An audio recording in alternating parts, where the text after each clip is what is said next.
Melihat kondisi mewabahnya virus COVID-19, Gereja Kristen Pasundan mengambil tindakan sesuai dengan arahan Majelis Sinode untuk meniadakan kebaktian umum.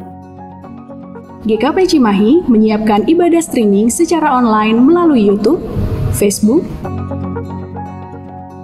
Ada beberapa hal yang harus diperhatikan dalam melaksanakan ibadah streaming secara online. Pertama, persiapkan sarana ibadah. Kedua, persiapkan tempat kebaktian. Sebelum ibadah dimulai, pastikan koneksi internet memadai untuk mengakses situs streaming yang diberikan. Carilah tempat terbaik di rumah untuk beribadah dan siapkan hati untuk fokus beribadah sama seperti saat di gereja. Anda dapat berdiri sesuai dengan arahan yang diberikan. Ketiga, tidak makan dan minum selama mengikuti ibadah live streaming. Keempat, persembahan bisa dilakukan dengan cara memasukkan ke dalam amplop yang akan diberikan ke gereja pada waktu yang ditentukan. Dan yang terakhir, Anda bisa melakukan ibadah streaming bersama keluarga, sahabat, atau secara pribadi.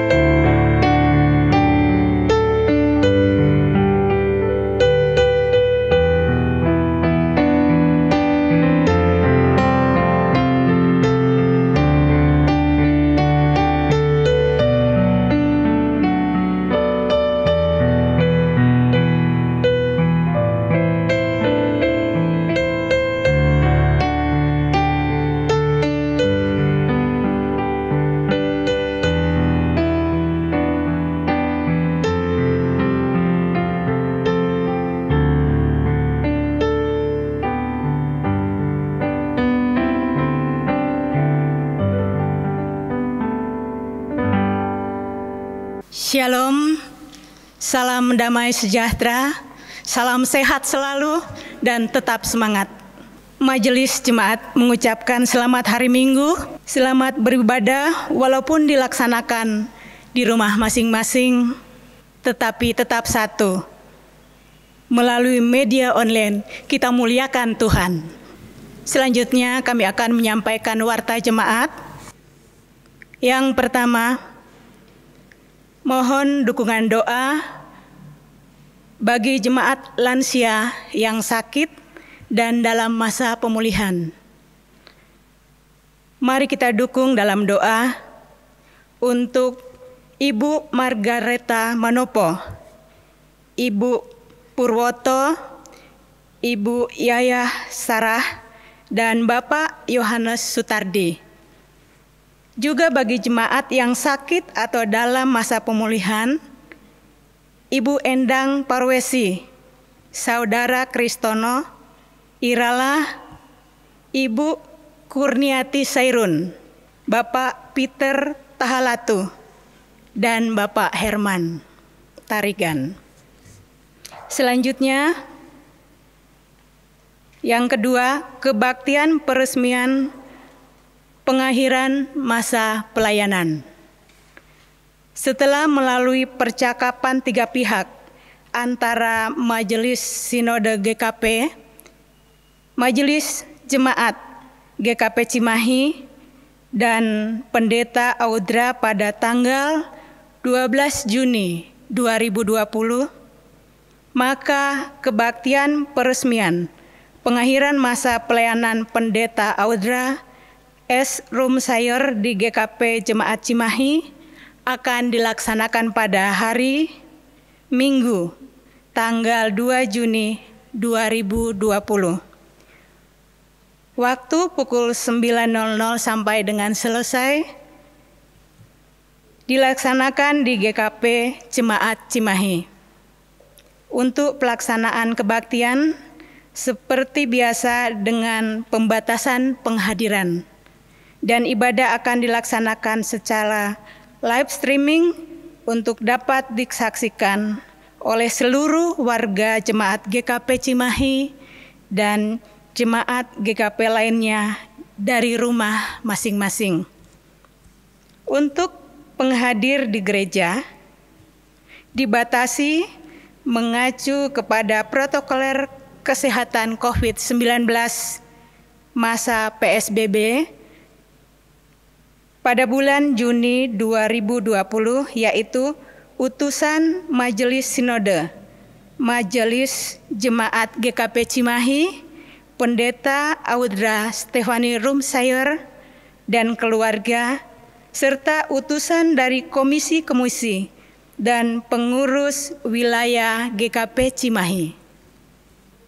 Kami menghimbau, mengajak seluruh jemaat untuk mengikuti kebaktian peresmian ini dari rumah masing-masing dengan menggunakan saluran media YouTube. Selanjutnya mulai bulan Juli 2020, Pendeta Audra akan melayani di GKP Jemaat Cipatat. Selanjutnya yang ketiga, penyediaan tanda kasih.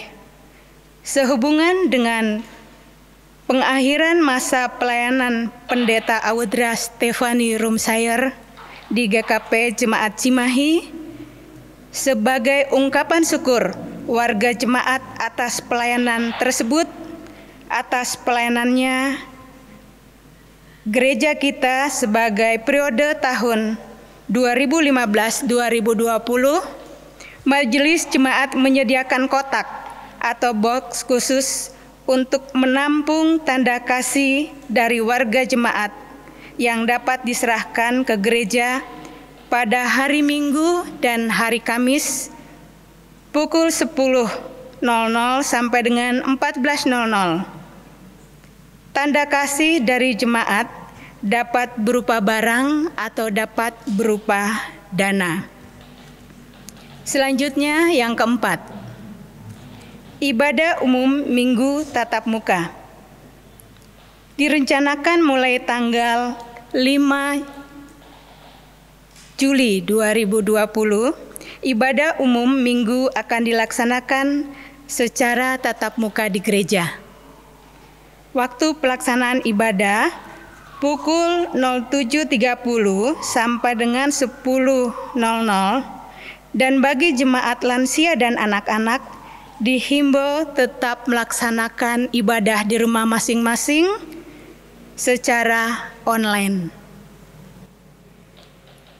Akan diterapkan protokol kesehatan dalam melaksanakan ibadah umum. Salah satunya adalah dengan membatasi jemaat yang hadir. Sehubungan dengan adanya pembatasan jumlah penghadir, maka kami atur jadwal sebagai berikut. Untuk hari Minggu tanggal 5 Juli, waktu pukul 0.30, jemaat penghadir dari wilayah 5 dan wilayah 2. Kemudian pukul 10.00, jemaat penghadir dari wilayah 1, 3, dan 4.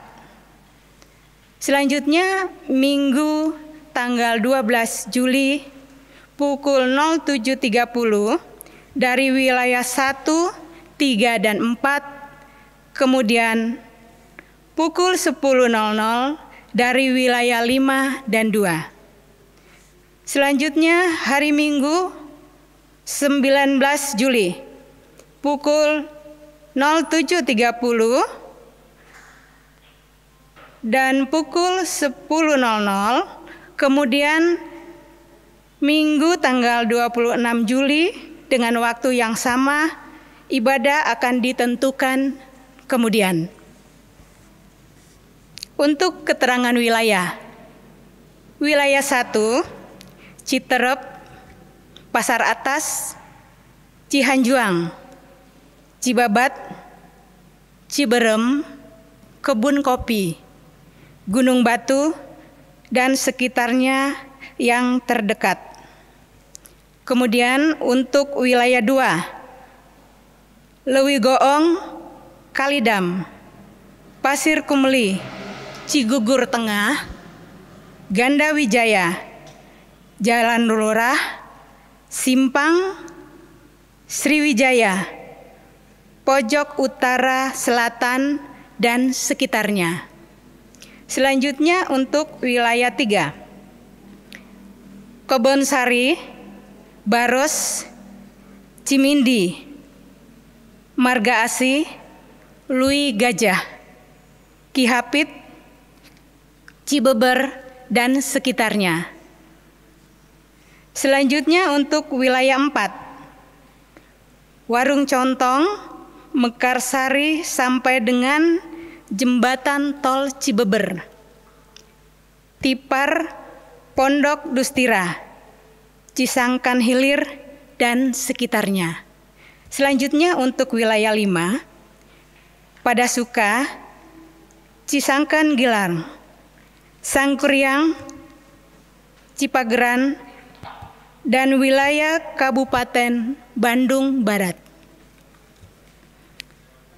Majelis Jemaat tetap akan menyediakan ibadah secara online selama bulan Juli 2020 dan jika diperlukan akan diperpanjang.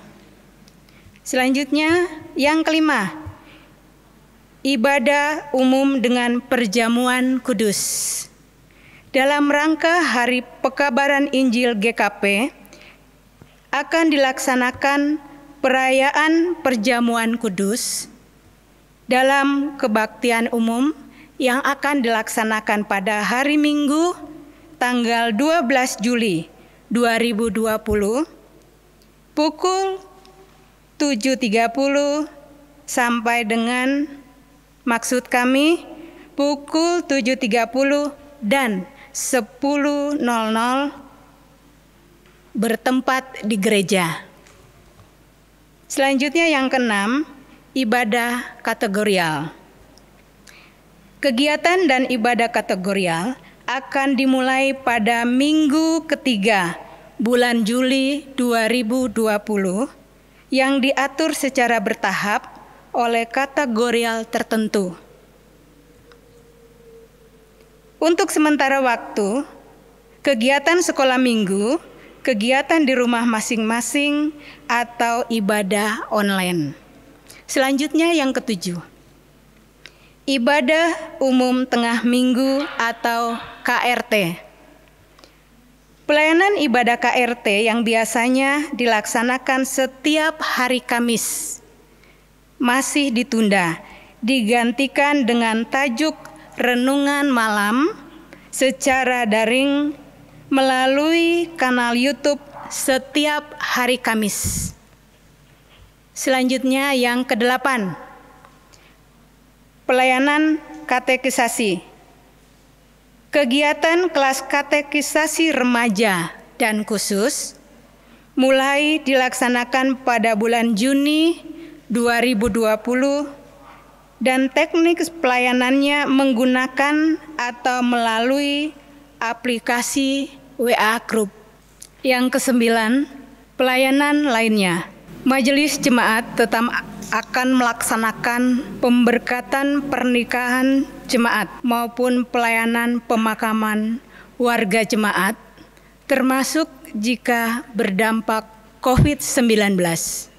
Untuk informasi lebih lanjut, dapat menghubungi Pendeta Aam Ramlan Sairun, nomor HP atau WA 0813 2111 9021, Bapak Empirisman Zebua, nomor HP atau WA 0813 2241 3350.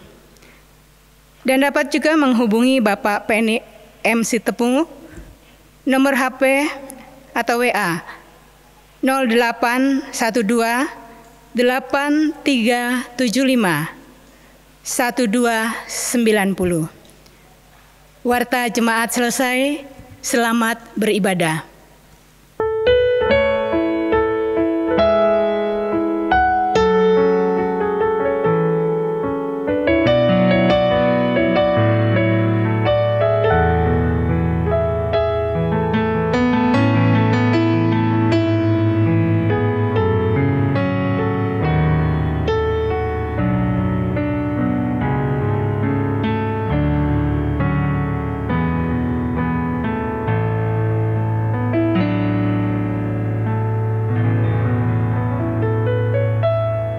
Hadirin yang terkasih dalam Yesus Kristus, mari kita bangkit berdiri dan kita memuji Tuhan dengan bernyanyi, "Ku masuki ruang Maha Kudus."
Jemaat yang Tuhan kasihi, marilah kita masuki kebaktian saat ini dengan keyakinan bahwa kebaktian Minggu Trinitatis atau Minggu ketiga sesudah Pentakosta ini berlangsung dalam nama Allah Bapa, Anak, dan Roh Kudus.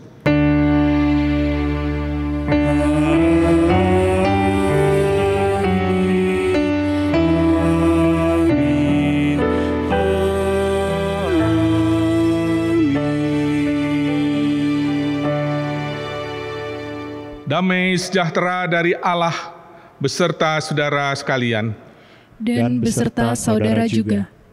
Saudara-saudara, tema Minggu Trinitatis atau Minggu ketiga setelah Pentakosta ini, yakni mengasihi Kristus, mengasihi sesama.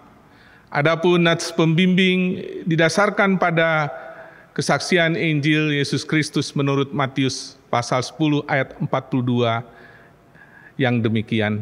Dan barang siapa memberi air sejuk secangkir saja pun kepada salah seorang yang kecil ini, karena ia muridku, aku berkata kepadamu, sesungguhnya ia tidak akan kehilangan upahnya daripadanya.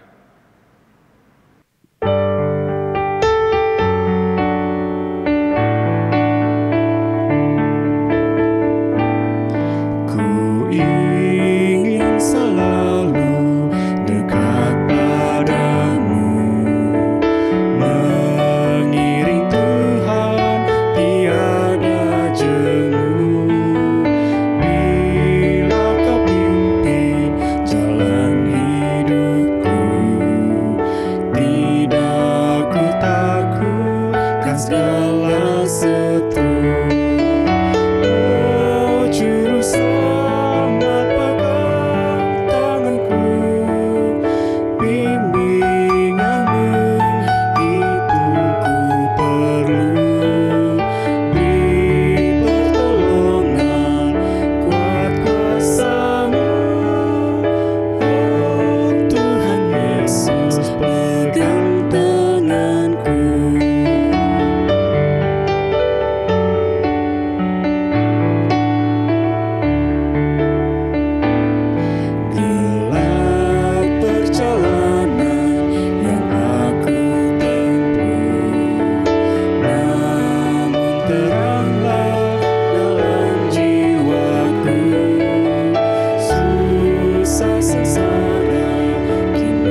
surga bahkan.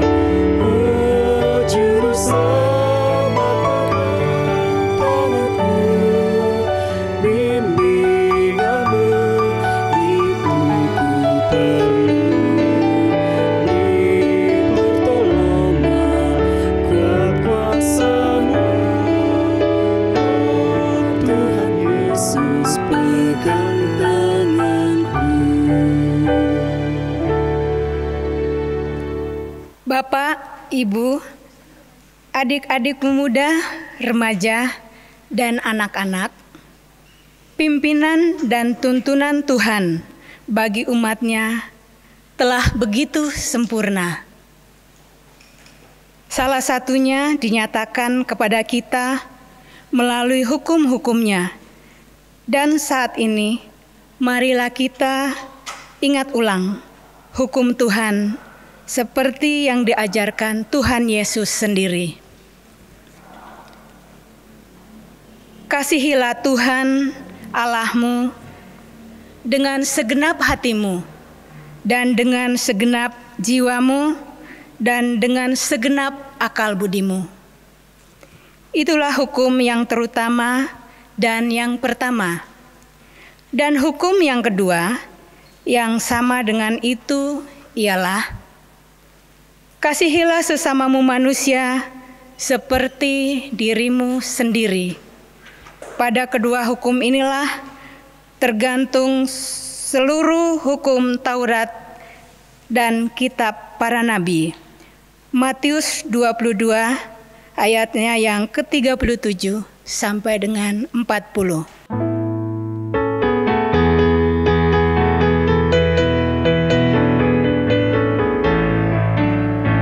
Sekalipun diriku dapat berkata-kata dengan semua bahasa, bahasa manusia dan bahasa malaikat ataupun yang lainnya, tapi jika aku tak mempunyai kasih, aku serupa gong yang menggema dan carang yang gemerinci.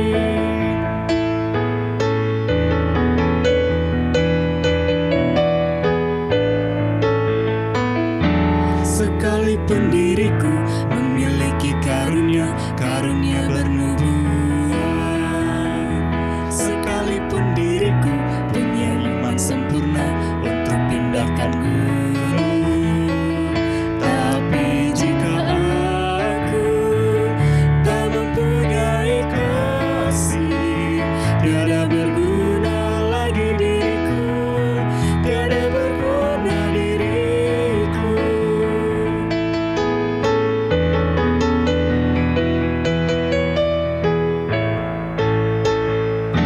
Sekalipun diriku membagikan semua harta yang ku miliki, bahkan aku serahkan tubuh jiwa ragaku dibakar pun sesudi, tapi jika aku tak mempunyai kasih, tiada berguna lagi diriku, tiada berguna diriku. Saudara yang terkasih dalam Yesus Kristus, marilah kita mengakui dosa kita. Jemaat Tuhan, sesungguhnya siapakah di antara kita yang merasa tidak berdosa? Penulis surat 1 Yohanes 1 ayatnya yang ke-8 sampai dengan 10 telah mengingatkan, jikalau kita berkata bahwa kita tidak berdosa, maka kita menipu diri kita sendiri dan kebenaran tidak ada di dalam kita. Jika kita mengaku dosa kita, maka Ia adalah setia dan adil, sehingga Ia akan mengampuni segala dosa kita dan menyucikan kita dari segala kejahatan. Jika kita berkata bahwa kita tidak ada berbuat dosa, maka kita membuat Dia menjadi pendusta, dan firman-Nya tidak ada di dalam kita. 1 Yohanes 1 ayat yang ke-8 dan ke-10. Karena itu, marilah kita mengaku dosa kita di hadirat Allah secara bersama-sama, diawali dengan saat teduh untuk mengucapkan doa secara pribadi.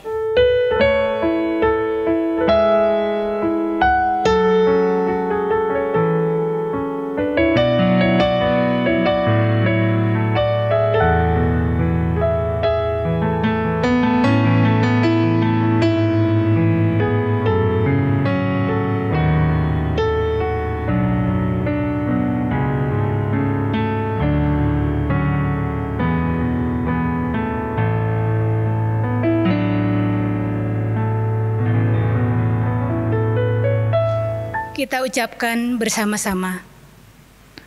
Ya Tuhan, kami telah berbuat dosa terhadap-Mu.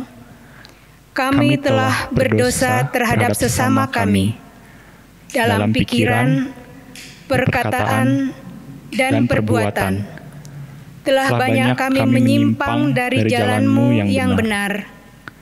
Ampunilah dosa kami, ya Tuhan. Kasihanilah kami, ya Tuhan. Kasihanilah kami, ya Kristus. Kasihanilah kami, ya Tuhan. Amin.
Jemaat yang Tuhan kasihi, sesungguhnya tidak ada seorang pun yang diinginkan Tuhan untuk binasa. Terlebih bagi kita yang dengan rendah hati menyesali dosa-dosa. Karena itu dengarlah firman Tuhan yang berkenan mengampuni dosa kita. Basuhlah, bersihkanlah dirimu, jauhkanlah perbuatan-perbuatan yang jahat dari depan mataku. Berhentilah berbuat jahat, belajarlah berbuat baik, usahakanlah keadilan, kendalikanlah orang kejam, belalah hak anak-anak yatim, perjuangkanlah perkara janda-janda. Marilah, baiklah kita berperkara firman Tuhan. Sekalipun dosamu merah seperti kirmiji, akan menjadi putih seperti salju. Sekalipun berwarna merah seperti kain kesumba, akan menjadi putih seperti bulu domba. Yesaya 1 ayat 16 sampai 18. Dalam nama Allah Bapa dan Anak dan Roh Kudus, saya sebagai hambanya, berdasar pada pemberitaan firman tadi, memberitakan kepada saudara-saudara yang dengan tulus ikhlas mengaku dosa di hadirat Allah, serta mencari keselamatannya hanya kepada Yesus Kristus, bahwa Allah mengampuni dosa kita. Amin.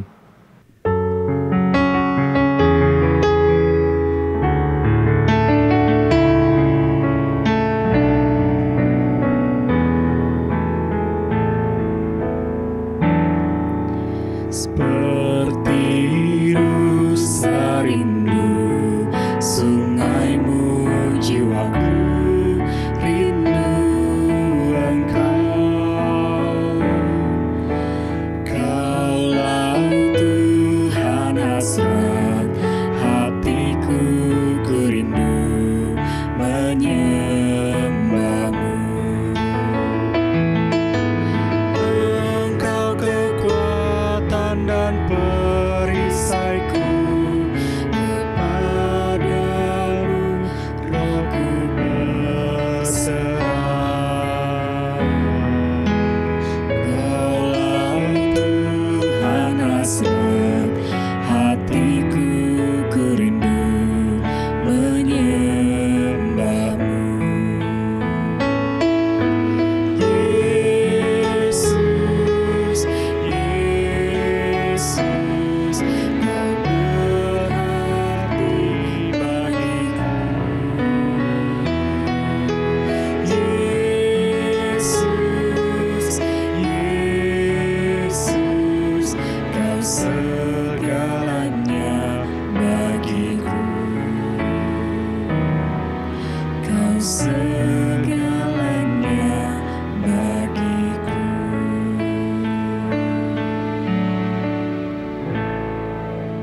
Jemaat yang Tuhan kasihi, sebelum kita bersama-sama menerima pemberitaan firman Tuhan, marilah terlebih dahulu kita rendahkan diri, kita memohon pertolongan Tuhan di dalam doa. Kita berdoa.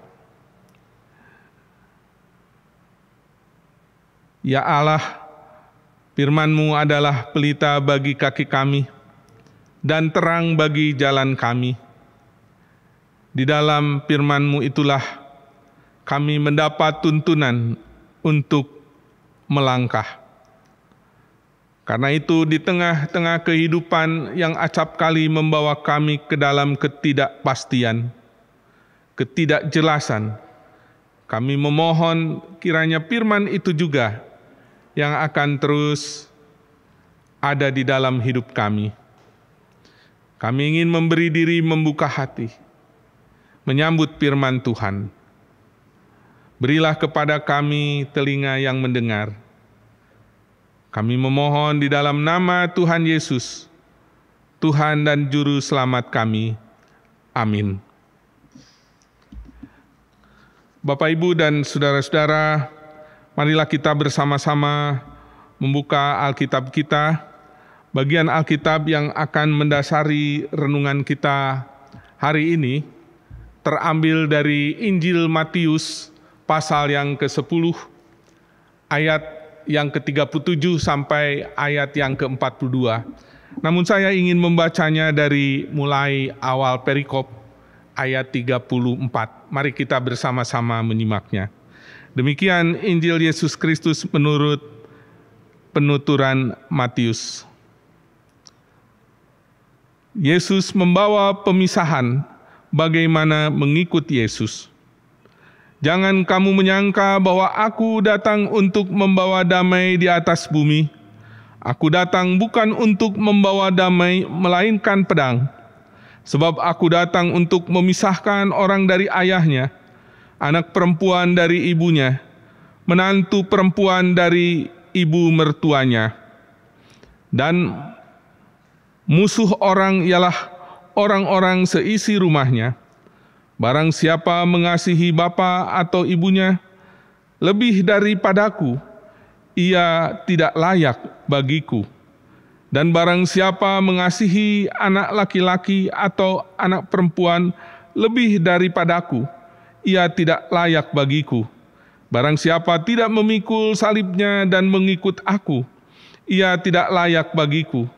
Barang siapa mempertahankan nyawanya, ia akan kehilangan nyawanya. Dan barang siapa kehilangan nyawanya karena aku, ia akan memperolehnya. Barang siapa menyambut kamu, ia menyambut aku. Dan barang siapa menyambut aku, ia menyambut dia yang mengutus aku.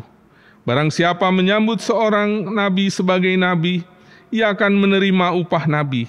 Dan barang siapa menyambut seorang benar sebagai orang benar, ia akan menerima upah orang benar. Dan barang siapa memberi air sejuk secangkir saja pun kepada salah seorang yang kecil ini, karena ia muridku, aku berkata kepadamu, sesungguhnya ia tidak akan kehilangan upahnya daripadanya. Sampai di situ pembacaan Alkitab. Berbahagialah kita yang mendengar firman Tuhan serta memberlakukan di dalam hidupnya. Haleluya. Haleluya, haleluya, haleluya.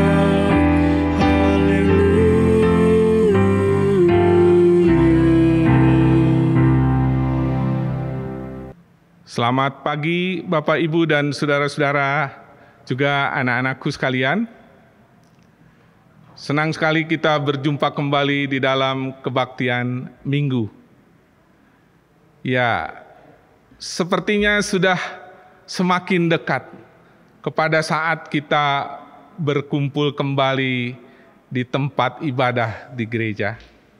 Namun kita masih harus bersabar, Bapak, Ibu, Saudara, dan anak-anakku, karena kita masih harus menunggu sampai selesai bulan Juni ini. Bapak, Ibu, dan saudara-saudara, renungan kita saat ini kita dasarkan pada Injil Matius pasal 10 ayat 37 sampai dengan 42. Kalau kita baca tadi dari perikop Alkitabnya, kita membaca Yesus membawa pemisahan bagaimana mengikut Yesus. Jemaat yang Tuhan kasihi, kalau kita mengingat cerita di dalam Injil Lukas tentang kelahiran Yesus, kita mendengar para malaikat di padang Efrata ketika memberitakan kelahiran Tuhan Yesus kepada para gembala mengumumkan. Lukas 2 ayat 11, hari ini telah lahir bagi kamu juru selamat, yaitu Kristus, Tuhan di kota Daud. Dan inilah tandanya bagi kamu. Kamu akan menjumpai seorang bayi dibungkus dengan kain lampin dan terbaring di dalam palungan. Dan tiba-tiba tampaklah bersama-sama dengan malaikat itu sejumlah besar bala tentara surga yang memuji Allah, katanya, kemuliaan bagi Allah di tempat yang maha tinggi dan damai sejahtera di bumi di antara manusia yang berkenan kepadanya. Ya, damai sejahtera diberitakan oleh para malaikat. Tapi ternyata ketika kita membaca di dalam Injil Matius 10 ayat 34, Tuhan Yesus juga mengatakan, aku datang bukan untuk membawa damai, melainkan membawa pedang pemisah. Sekilas, kalau kita sandingkan pemberitaan Lukas di dalam Injil Lukas pasal 2 ayat 11 dengan Injil Matius pasal 10 ayat 34 tadi, tampak perkataan Kristus membawa kontradiksi. Ia yang adalah Raja Damai mengatakan bahwa kedatangannya bukan untuk membawa damai, melainkan membawa pedang. Jemaat yang Tuhan kasihi, kedatangan Kristus memang membawa damai. Damai antara manusia dengan Allah, dan damai antara sesama manusia yang percaya kepadanya. Namun demikian, dari narasi Injil Matius pasal 10 ayat 34 sampai 39, ada hal yang tak dapat dielakkan Kedatangan Kristus ternyata membawa pertentangan. Pertentangan antara Kristus dengan antikristus. Antara orang yang percaya kepadanya dan yang tidak percaya. Antara gelap dan terang. Bahkan pertentangan ini dapat terjadi di antara orang-orang yang tinggal dalam satu rumah atau antara orang-orang yang memiliki pertalian darah. Bila mengikut Kristus, membuat orang terpisah dari keluarganya. Itulah sepertinya harga yang harus dipertanggungkan. Bila berdiri di atas kebenaran Kristus, membuat seseorang dimusuhi keluarganya, itulah salib yang mesti dipikulnya. Kristus menuntut dirinya diprioritaskan lebih daripada sanak keluarga.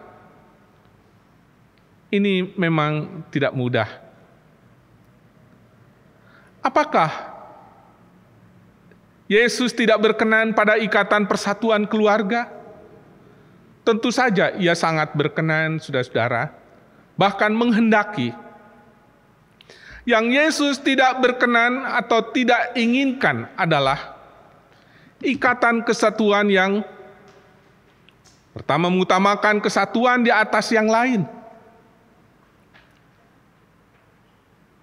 Kesatuan di antara manusia didahulukan, sementara kesatuan dengan Allah diabaikan. Lalu yang kedua, mengisolasi diri, tidak menjadi berkat bagi orang lain. Ketiga, merasa aman tanpa Allah. Dan yang keempat, mencuri kemuliaan Allah. Ingatlah, Allah telah mendobrak kesatuan menara Babel dalam perjanjian lama. Karena manusia mempersekutukan di antara mereka. Dan ingin menyamai Allah. Karena itu Allah mengacaukannya. Saudara, Yesus berkenan pada kesatuan keluarga, anak-anak Allah yang menempatkan dia secara benar. Yaitu menempatkan Allah menjadi yang utama.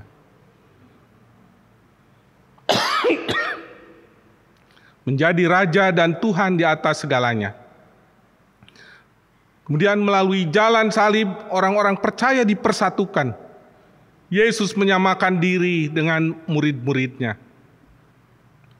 Kemudian penghargaan atas murid-muridnya patut mendorong kita orang-orang percaya untuk bangga dan setia melayani dia dengan segenap hati dan pikiran kita. Selanjutnya, saudara-saudara, pesan pokok apakah yang bisa kita gali dari pengajaran Tuhan Yesus dalam Matius 10 ayat 34 sampai 42 ini? Kalau kita cermati, menurut hemat saya setidak-tidaknya ada 4 hal, saudara-saudara, yang penting. Antara lain, yang pertama, mengikut Yesus adalah keputusan pribadi. Dan yang kedua, mengikut Yesus adalah menjadi Allah yang utama dalam kehidupan. Yang ketiga, mengikut Yesus berarti siap dan berani menerima segala konsekuensinya. Dan yang keempat, mengikut Yesus adalah yakin akan upah dan janji-janjinya. Mari kita pahami satu persatu. Yang pertama tadi, mengikut Yesus adalah keputusan pribadi. Banyak orang berpikir karena lahir dari keluarga Kristen, merasa sudah menjadi Kristen. Lalu mereka pun karena dicatatkan sebagai anggota gereja tertentu oleh orang tuanya, otomatis menjadi anggota gereja tersebut. Walaupun dalam kehidupan iman sehari-hari, tanpa ada kesetiaan, apalagi peduli. Hidup sebagai pengikut Kristus. Baik dalam menghayati hidup sebagai persekutuan warga gereja, warga jemaat, di gereja di mana dia terdaftar. Hidup melayani Tuhan, melalui talenta-talenta yang diberikan. apalagi menjadi saksi Tuhan. Pikiran serupa itu tentu saja salah. Sebab seperti dikatakan di dalam Matius 16 ayat 13 sampai 16. Setelah Yesus tiba di daerah Kaisarea Filipi, ia bertanya kepada murid-muridnya, kata orang, siapakah anak manusia itu? Jawab mereka, ada yang mengatakan Yohanes Pembaptis, ada yang mengatakan Elia, ada pula yang mengatakan Yeremia, atau salah seorang dari para nabi. Tapi Yesus kemudian bertanya lebih jauh kepada mereka, tetapi apa katamu, siapakah aku ini? Maka jawab Simon Petrus, engkau adalah Mesias, anak Allah yang hidup.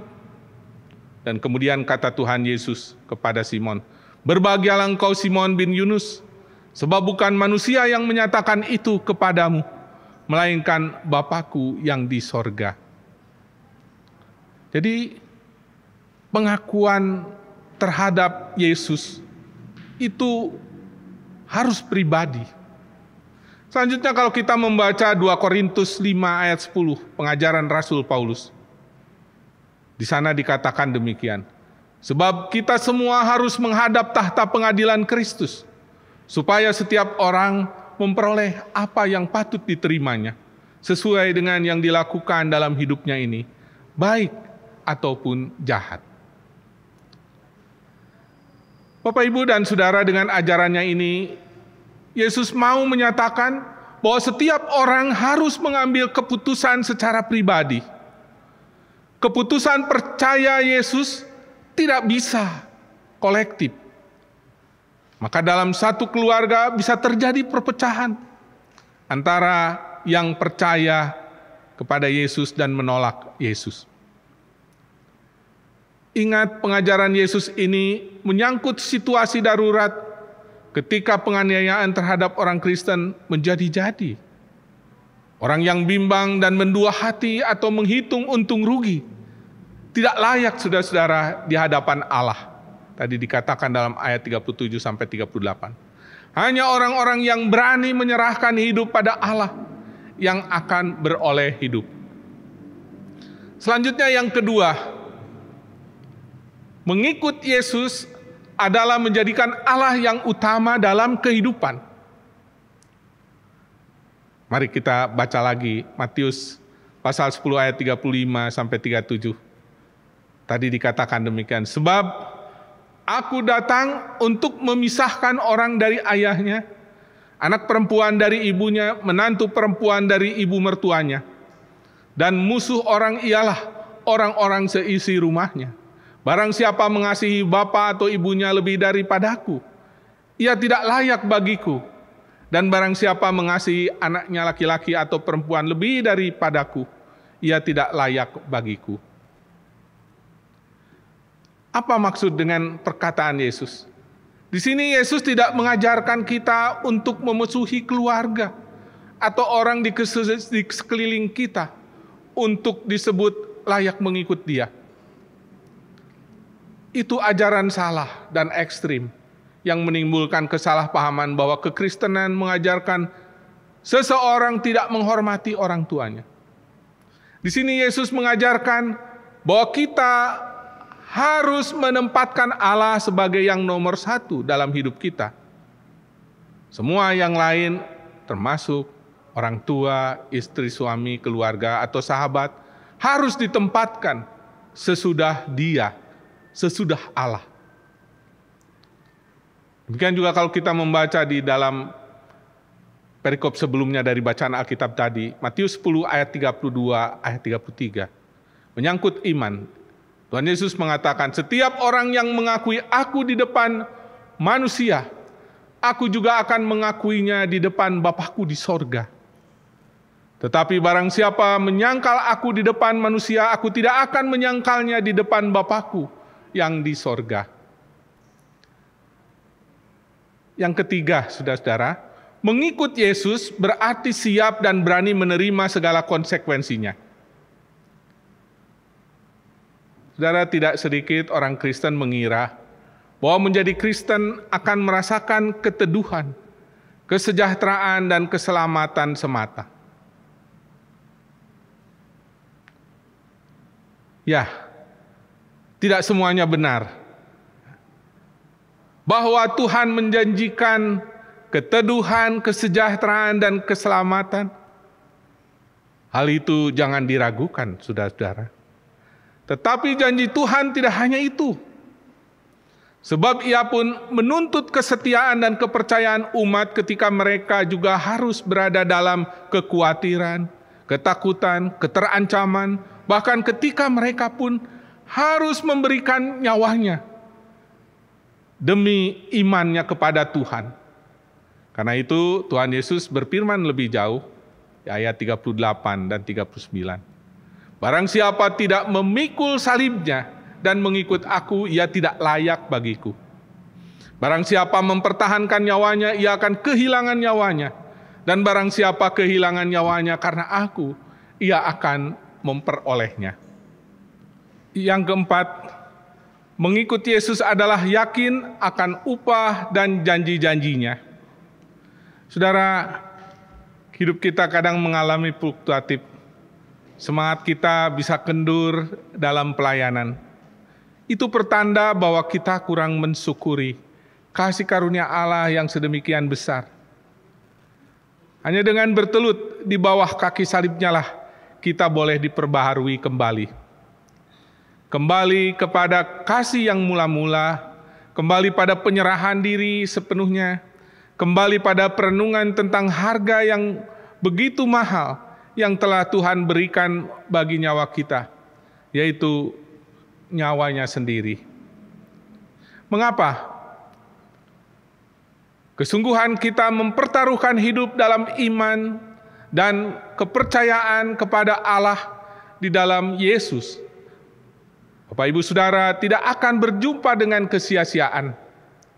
Rasul Paulus mengajak jemaat-jemaat dengan mengatakan di dalam 1 Korintus 15 ayat 57, tetapi syukur kepada Allah yang telah memberikan kepada kita kemenangan oleh Yesus Kristus Tuhan kita.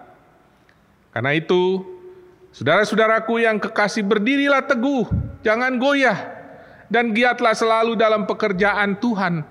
Sebab kamu tahu bahwa dalam persekutuan dengan Tuhan, jerih payahmu tidak sia-sia. Demikian juga penulis surat 1 Petrus, di dalam surat 1 Petrus 1 ayat 3-7. Menasihatkan demikian, terpujilah Allah dan Bapa Tuhan kita Yesus Kristus, yang karena rahmat-Nya yang besar telah melahirkan kita kembali oleh kebangkitan Yesus dari antara orang mati, kepada suatu hidup yang penuh pengharapan, untuk menerima suatu bagian yang tidak dapat binasa, yang tidak dapat cemar, dan yang tidak dapat layu, yang tersimpan di sorga bagi kamu. Yaitu kamu yang dipelihara dalam kekuatan Allah karena imanmu, sementara kamu menantikan keselamatan yang telah tersedia untuk dinyatakan pada zaman akhir. Bergembiralah akan hal itu, sekalipun sekarang ini kamu seketika harus berduka cita oleh berbagai-bagai pencobaan. Maksud semuanya itu ialah untuk membuktikan kemurnian imanmu, yang jauh lebih tinggi nilainya daripada emas yang panah, yang diuji kemurniannya dengan api, sehingga kamu memperoleh puji-pujian dan kemuliaan dan kehormatan pada hari Yesus Kristus menyatakan dirinya. Akhirnya, saudara-saudara, dari pokok-pokok yang telah kita gali ini, marilah kita hayati arti hidup kita menjadi Kristen atau pengikut Kristus yang harus mengasihi Kristus. Jadilah Anda dan saya pengikut yang pertama, mengikut Yesus karena keputusan pribadi, bukan sekedar ikut-ikutan. Yang kedua, mengikut Yesus dan menyatakan dengan menjadikan Allah yang utama dalam kehidupan. Yang ketiga, mengikut Yesus yang siap dan berani menerima segala konsekuensinya. Dan yang terakhir, mengikut Yesus yang meyakini akan upah dan janji-janjinya. Amin.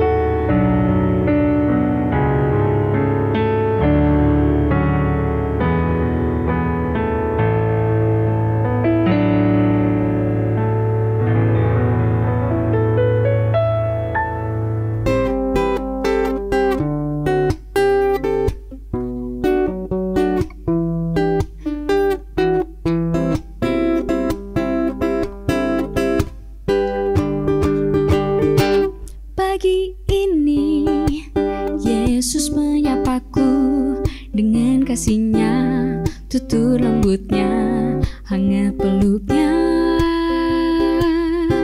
Ku siap jalani hariku bersamanya. Pagi ini lagi ku diberi hati untuk berserah lebih lagi, sebab hidupku Tuhan yang memegang, dan harapanku tidak akan hilang.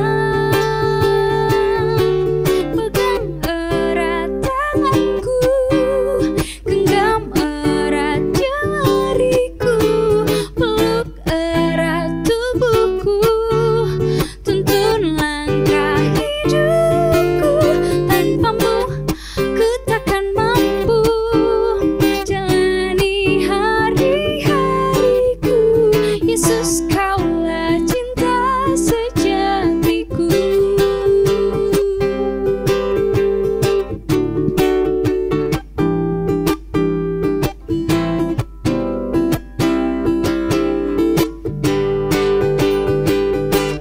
Pagi ini lagi ku diberi hati untuk berserah lebih lagi, sebab hidupku Tuhan yang memegang, dan harapanku tidak akan hilang. Pegang erat tanganku, genggam erat jariku, peluk erat tubuhku, tuntun langkah hidupku. Tanpamu ku takkan mampu jalani hari-hariku. Yesus, Kaulah cinta sejatiku.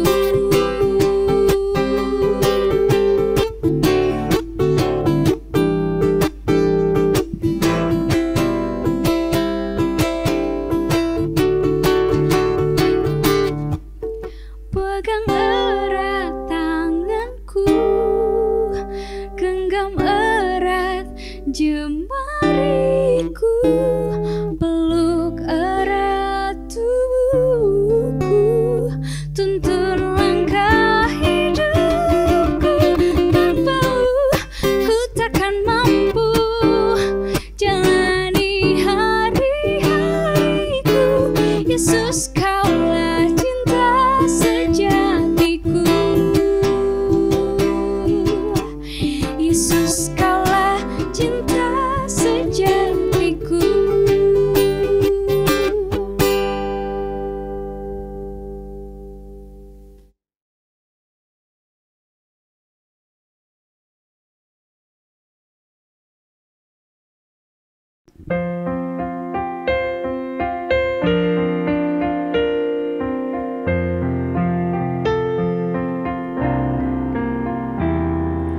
Ku tak dapat lupakan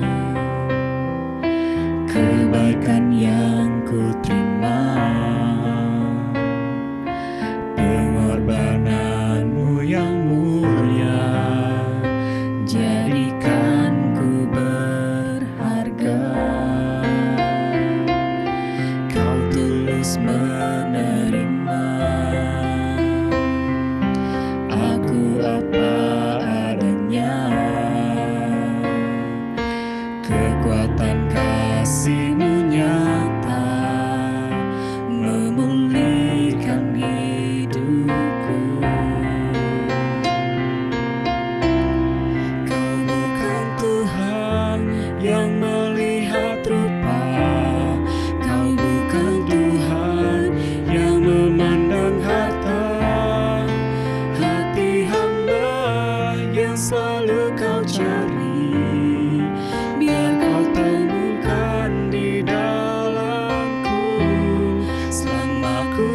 hidup, ku mau menyembah-Mu, sebab Engkau sangat berarti bagiku. Yang terbaik yang ada padaku, ku persembahkan kepadamu, Yesusku.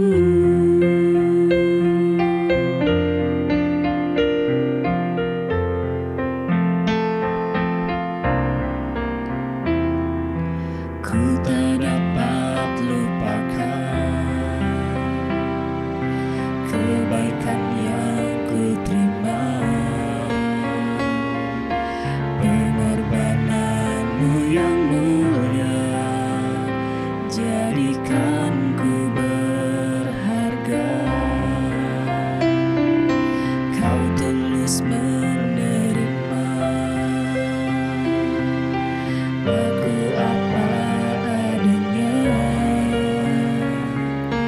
kekuatan kasih-Mu nyata memulihkan hidupku. Kau bukan Tuhan yang melihat rupa, Kau bukan Tuhan yang memandang harta. Hati hamba yang selalu Kau cari, biar Kau temukan di dalamku.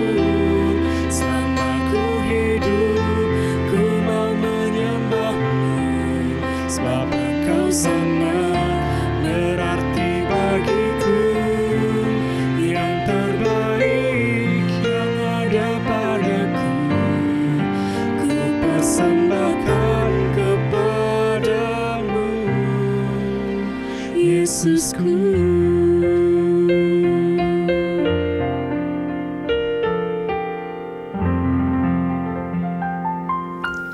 Marilah kita mengucapkan pengakuan iman secara bersama-sama.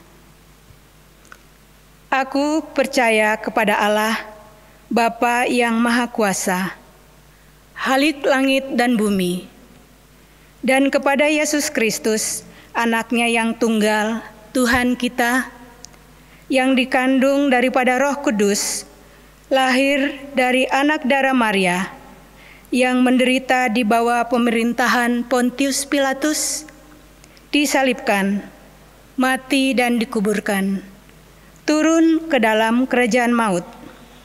Pada hari yang ketiga, bangkit pula dari antara orang mati, naik ke sorga, duduk di sebelah kanan Allah, Bapa yang Maha Kuasa, dan akan datang dari sana untuk menghakimi orang yang hidup dan yang mati. Aku percaya kepada Roh Kudus, gereja yang kudus dan am, persekutuan orang kudus, pengampunan dosa, kebangkitan daging, dan hidup yang kekal. Amin. Bapak, Ibu, dan saudara-saudara sekalian yang Tuhan kasihi, kini marilah kita satukan hati kita di dalam doa syafaat yang nanti akan kita akhiri dengan doa Bapa kami diucapkan bersama-sama. Mari kita mulai berdoa syafaat. Di penghujung ibadah kami pada pagi ini ya Tuhan, rasa syukur tak henti-hentinya kami ucapkan. Terima kasih atas kehadiran Tuhan di dalam persekutuan kami. Sungguh, pembaharuan kami rasakan. Karena itulah ya Tuhan, kami ingin terus merindukan Tuhan hadir di dalam setiap langkah kehidupan kami. Manakala sebentar kami akan berpisah satu dengan yang lain dari persekutuan sekalipun lewat media online. Tuhan, kiranya Engkau yang senantiasa membaharui pengharapan kami dan memberi kepastian kepada kami. Saat ini kami masih ingin tetap membawa segala kerinduan kami untuk mendoakan keprihatinan anak manusia di muka bumi. Ya Tuhan, sekalipun ada titik terang di mana kami akan segera memasuki kehidupan normal, walaupun dengan cara yang baru, kami tetap merindukan ada pemulihan yang sempurna dari Tuhan terhadap keadaan anak-anak manusia di dunia ini yang tengah menjalani masa-masa pandemi yang disebabkan oleh virus corona. Kiranya Engkau yang selalu memberi daya tahan tubuh yang kuat kepada anak-anak manusia, agar kami tetap dapat menjalani kehidupan sebagaimana mestinya. Teristimewa kami mendoakan bagi gereja-gereja Tuhan di dalam rangka memberikan bimbingan baik menyangkut kerohanian, juga dalam rangka memberikan bimbingan pastoral, bimbingan pendampingan, agar gereja Tuhan boleh terus menyatakan perannya.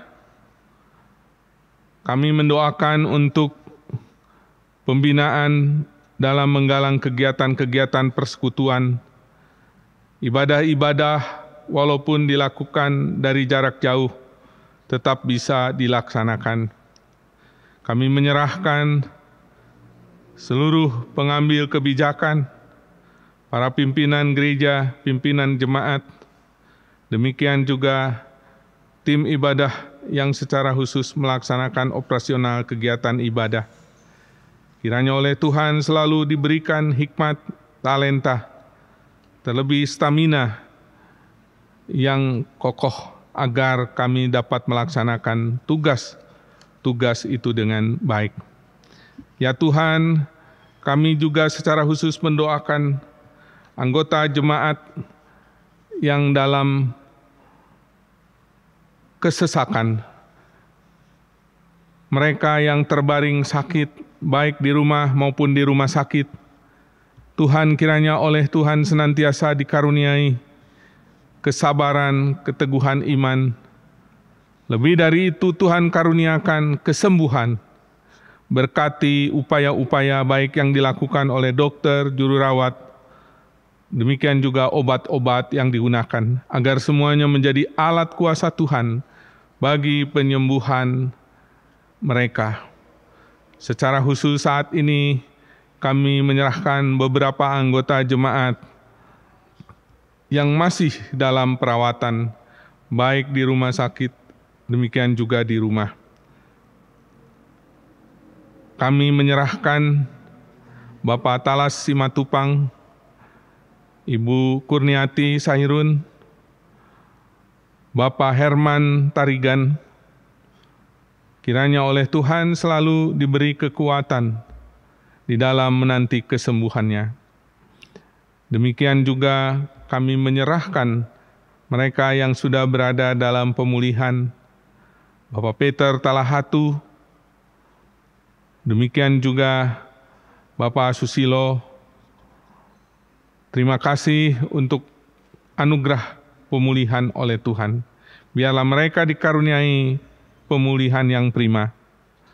Ya Tuhan, pada kesempatan ini, perkenankan kami juga menyerahkan rencana-rencana gerejamu di GKP Jemaat Cimahi ini, khususnya yang akan dilakukan dalam waktu dekat, ibadah umum tatap muka yang akan segera dimulai kembali dalam rencana pada tanggal 5 Juli mendatang. Untuk itu perlu dipersiapkan, kiranya Tuhan yang memberkati tim yang menyiapkan, baik menyangkut masalah penyiapan protokoler kesehatan maupun penyiapan-penyiapan lainnya, agar pada waktunya ibadah tatap muka boleh diselenggarakan dengan baik. Demikian juga kami mendoakan untuk ibadah pengakhiran Pendeta Audra. Kiranya oleh Tuhan senantiasa diberkati, sehingga pada waktunya panitia yang menyiapkan boleh melaksanakan kebaktian pengakhiran sebagaimana mestinya. Ya Tuhan, kami juga menyerahkan berbagai kegiatan selanjutnya, baik untuk ibadah umum pada hari Minggu, renungan malam pada hari Kamis, dan juga rencana-rencana ibadah lainnya yang akan segera dimulai. Biarlah semuanya berjalan dengan baik. Terima kasih untuk pimpinan dan penyertaan Tuhan di dalam pelaksanaan ibadah hari ini. Pakailah semua pikiran, talenta yang telah dinyatakan di dalam ibadah ini menjadi alat untuk menyatakan kemuliaan yang lebih besar bagi dunia ini. Kami ingin berdoa bagi masyarakat umumnya di Indonesia dan khususnya di kota Cimahi ini. Kiranya oleh Tuhan selalu diberikan kesejahteraan agar sekalipun masih berada dalam kendala, kami tetap dapat menjalani kehidupan masyarakat yang baik. Secara khusus kami mendoakan para pemimpin negeri kami, dari yang di pusat hingga di desa-desa. Biarlah dengan segala hikmat dan talenta yang Tuhan percayakan, mereka dapat menyatakan kepemimpinan Tuhan di tengah kehidupan bangsa ini. Akhirnya ya Tuhan, perkenankan kami membawa seru doa, baik yang terucapkan maupun tersimpan dalam lubuk hati ke hadapan Tuhan, hanya di dalam nama Tuhan Yesus, Tuhan yang juga telah menyatukan kami dalam doa sempurna yang diajarkannya, dan ingin kami ucapkan bersama saat ini. Bapa kami yang di sorga, dikuduskanlah namamu, datanglah kerajaan-Mu, jadilah kehendak-Mu di bumi seperti di sorga. Berikanlah kami pada hari ini makanan kami yang secukupnya, dan ampunilah kami akan kesalahan kami, seperti kami juga telah mengampuni orang yang bersalah kepada kami. Dan janganlah membawa kami ke dalam pencobaan, tetapi lepaskanlah kami daripada yang jahat, karena Engkau-lah yang empunya kerajaan dan kuasa dan kemuliaan sampai selama-lamanya. Amin. Marilah kita memberi persembahan syukur kita, dan ingatlah firman Tuhan berkata, berilah kepada Tuhan kemuliaan namanya, bawalah persembahan, dan masuklah menghadap Dia. Sujudlah menyembah kepada Tuhan dengan berhiaskan kekudusan. 1 Tawarik 16, ayatnya yang ke-29.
tetap ku miliki harta kekayaan yang cukup berarti untuk ku persembahkan. Hanya ini Tuhan permohonanku, terimalah Tuhan persembahanku. Pakailah hidupku sebagai alat-Mu seumur hidupku.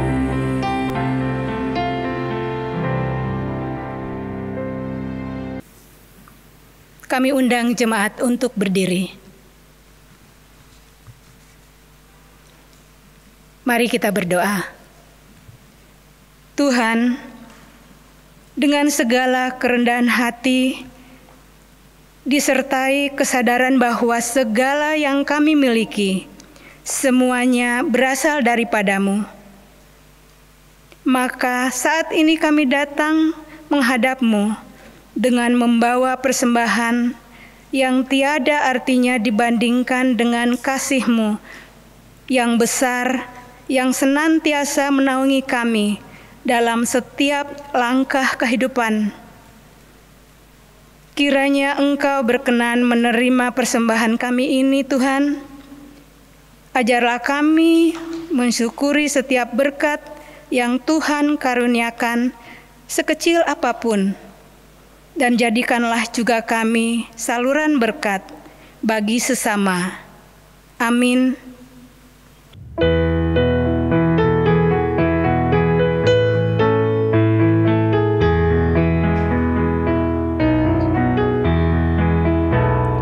Janji yang manis Kau tak ku lupakan, tak terombang-ambing lagi jiwaku. Walau lemah hidupku penuh awan, nantikan cerahlah langit di atasku. Kau tidakkan aku lupakan, aku memimpinmu, aku membimbingmu. Kau tidakkan aku lupakan, aku penolongmu. Yakinlah teguh,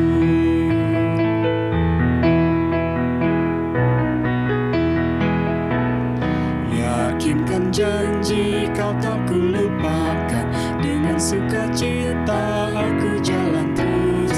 Dunia dan kawan tiada ku harapkan, satu yang setia, Yesus penebus. Kau tidakkan aku lupakan, aku memimpinmu, aku membimbingmu. Kau tidakkan aku lupakan, aku penolongmu. Yakinlah teguh,